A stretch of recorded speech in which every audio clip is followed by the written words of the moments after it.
Olá, eu me chamo Camila Lindsmaier, sou advogada da área trabalhista da PHMP Advogados e vou falar um pouco sobre as medidas disciplinares, como que faz as aplicações, quando deve aplicar, qual que é a melhor forma de aplicar essas medidas.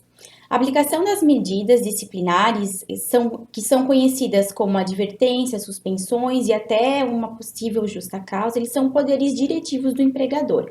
Ou seja, eles visam disciplinar os empregados que não cumprem com as suas obrigações contratuais. Dessa forma, caso algum empregado venha cometer algum ato faltoso, elas devem ser aplicadas de forma correta, para elas não serem invalidadas futuramente, caso esse empregado venha requerer algum pedido na Justiça do Trabalho. É importante destacar ainda que as medidas disciplinares elas não estão previstas em nenhum artigo da CLT, mas usualmente o que nós podemos esclarecer para vocês é que são utilizadas a advertência verbal em alguma situação de menor gravidade, a advertência por escrito quando se tem a necessidade de registrar e normalmente utilizada quando há uma reincidência do colaborador após a advertência verbal. A suspensão, que ela é utilizada em casos mais graves, ou então quando a advertência por escrito já não surtiu mais efeito naquele colaborador. E por último, a mais grave de todas, que é a demissão por justo motivo. A demissão por justo motivo ela pode ser aplicada apenas nos casos em que são suficientemente graves para se manter uma justa causa, quando a empresa tem provas dessa situação que o empregado cometeu, ou então quando gradativamente foram aplicadas diversas outras medidas, né, advertência verbal, por escrito, suspensão, e não teve o efeito desejado. Para a aplicação correta dessas medidas disciplinares, é importante que a empresa sempre observe alguns princípios que são conhecidos aí na Justiça do Trabalho como uns princípios primordiais para que sejam aplicadas essas medidas e para que não haja nenhum prejuízo para o empregado. O primeiro deles seria o princípio do non bis in idem. O que seria isso? Eu não posso aplicar duas medidas disciplinares para o mesmo ato faltoso. Vou dar um exemplo. O funcionário chegou atrasado no dia X. No dia seguinte, a empresa aplicou uma advertência verbal no empregado.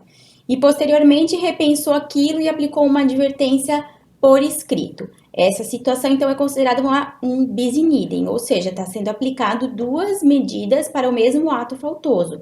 E essa situação é considerada ilegal.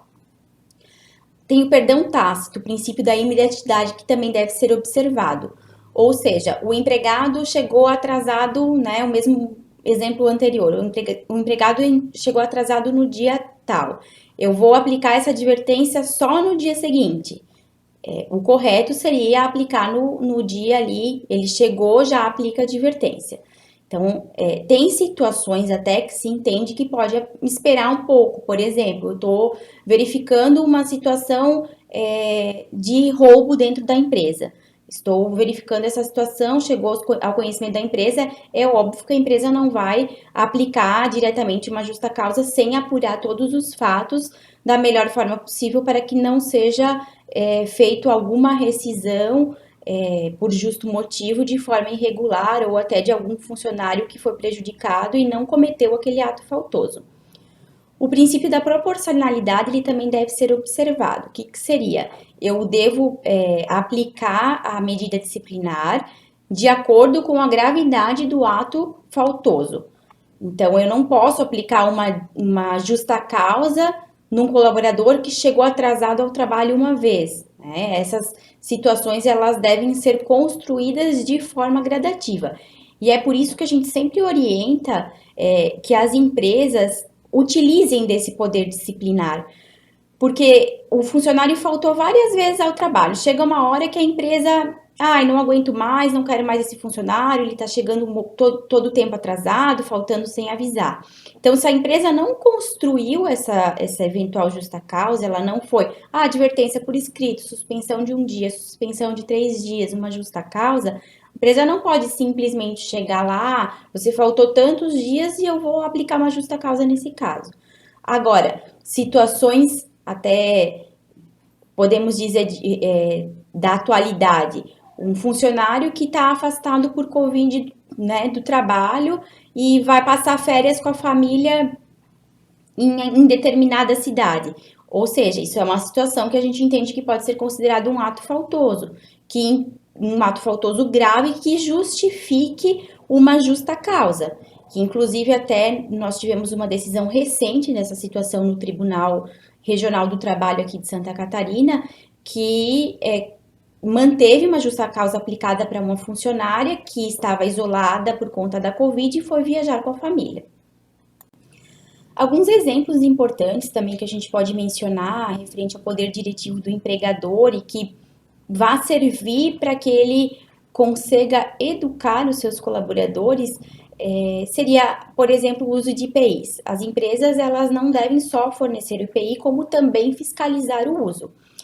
Então, a nossa orientação seria: o empregado não utilizou o IPI como deveria utilizar, a empresa pode utilizar desse poder diretivo e aplicar uma advertência, orientá-lo de que o uso é importante, como que deve ser feito, né?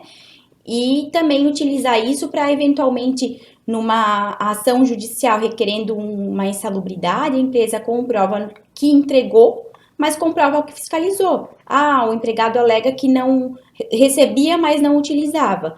Com essas medidas disciplinares aplicadas, a empresa comprova que ela fiscaliza o uso do EPI. Outras questões, por exemplo, de normas internas, uso de uniforme, uso do celular, algumas questões que a empresa tenha essas regras implantadas na empresa, também pode se utilizar desses poderes diretivos aí de aplicação de medidas disciplinares para estar aplicando nos funcionários que não estão fazendo de acordo com o que as normas da empresa prevê. Outro exemplo que a gente pode utilizar também são os colaboradores que brigam dentro da empresa, ou seja, eles entram em vias de fato, ou então também proferem algumas ofensas verbais que não podem ser toleradas no ambiente de trabalho. Nesse caso, é importante sempre destacar que a empresa ela não pode escolher, eu vou demitir um e o outro eu vou ficar. Por que isso? Porque as medidas disciplinares elas devem ser aplicadas de maneira igualitária. Então, se eu apliquei suspensão para o funcionário X porque ele brigou lá dentro, o Y que brigou junto com ele deve receber a mesma medida disciplinar. Outro exemplo, a empresa não permite o uso de celular no ambiente de trabalho. O funcionário Y utiliza sempre o celular e nunca é aplicado nenhuma advertência ou suspensão.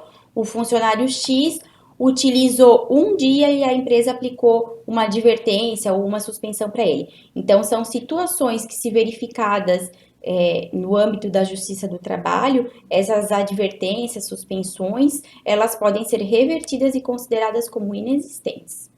Diante de tudo que foi exposto, é bem importante que a empresa sempre tenha cautela quando for aplicar uma medida disciplinar, buscando as orientações necessárias e adequando a medida a ser aplicada à gravidade do ato praticado pelo empregado, sempre analisando cada situação diante do caso concreto. Esse foi o tema de hoje, eu espero que vocês tenham gostado. Deixe seus comentários e acesse o canal da PHMP Advogados no YouTube. Até a próxima!